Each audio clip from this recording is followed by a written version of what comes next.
Hi, Coach Kyle Harris, and I wanted to talk about multi-sport athletes and early specialization.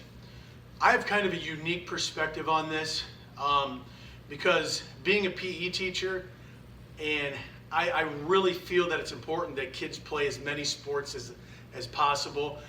In general, just with the development of our youth, I think they should be exposed to as many activities as possible. Each kid's a little different. Some kids can only handle a couple things, some can handle a lot. So we need to expose them because they need to find what makes them tick. They need to find what they are good at. They need something they can take ownership and develop a passion for throughout life. So to expose them to as much as possible all the way to and up through high school is extremely important. And that goes with movement and sport as well.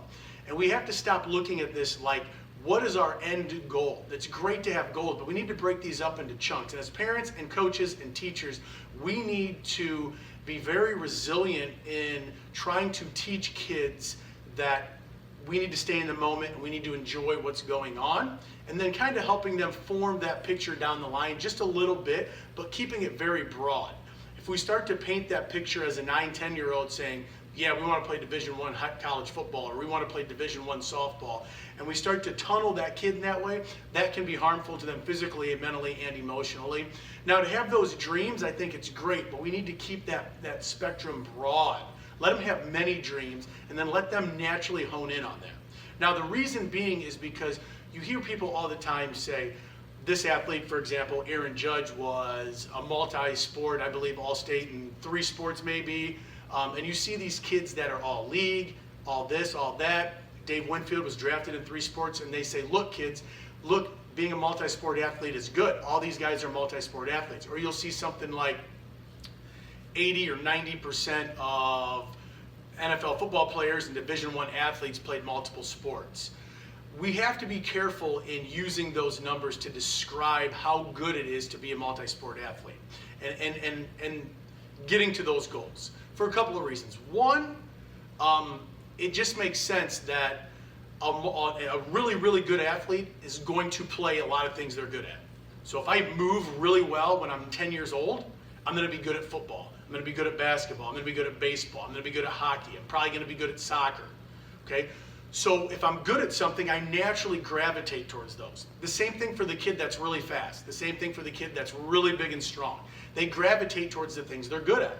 And then people praise them. Oh, you're so good, you're so great, you did wonderful. So they enjoy that. They get that praise, they get that emotional uplifting, they get that rush of endorphins and dopamine that make them feel good, so they seek that out. So they play a lot of different sports. All right, and that's great, that is great. But we have to watch out for that, because if you're a really, really good athlete that's naturally strong, big, and fast, you're probably going to play basketball, you're probably going to play football. All right, and you're going to go throughout and be good at those. And then you're going to go on, possibly, play later, play in college. So those numbers are skewed, all right? Correlation does not equal causation. I know you hear that all the time in the science world, and that's true. So we have to be careful of that. Now, I do believe multi-sport athletes are the way to go. I think you should be involved in as many physical activities as possible. It doesn't have to be sport. But movement in general is good. It's good for our health, our overall health, muscular strength, cardiovascular endurance, muscular endurance. It's good for joint integrity and joint strength, prevents injuries, prevents lifelong diseases, keeps us from becoming overweight, prevents a slew of lifetime diseases. So it's good to move. Let's move, let's become efficient movers. That's the goal.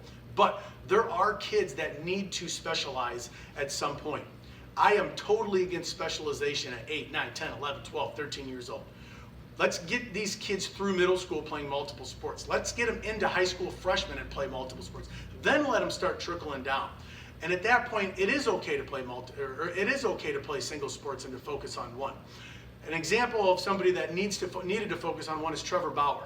That's somebody that has repeatedly said he's not a great athlete. He needed to focus on baseball for him to get where he was. And there's nothing wrong with that. So you have to talk to a kid and figure out what their goal is. If at 7th grade they're not a great athlete, they're not good at all these sports, and they say they want to play football, basketball, cross country, track, something in college, they may have to start focusing on that a little bit more than other kids, and that's okay.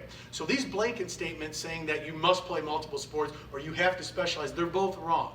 It's a case-by-case situation, and we as parents, adults, coaches, teachers, we need to observe that. We need to think about that. We need to be logical about it, and we need to encourage kids to be active, to move, whether it's in sport or not, as long as they can, and expose them to a variety of movements, a variety of skills, a variety of sports, until they get to that age where they can start to decide, look, this is what I want to do, I need to track that way. And we need to keep them from doing that as long as possible. That's really what we should be talking about. So, multi-sport athletes are great, movement is great, focusing on one sport is wonderful depending on what your goal is. We need to stop, though, selling this whole thing that, well, if you play multiple sports, you can go to college. It's not the case. That's not the case. You can play one sport all the way through and go to college. You can play multiple sports all the way through and not go to college to play. So we need to understand it's a case-by-case situation. We need to advocate movement at a young age. We need to advocate the exposure to a variety of movements at a young age. And we need to just let these kids develop passions where they want to develop passions.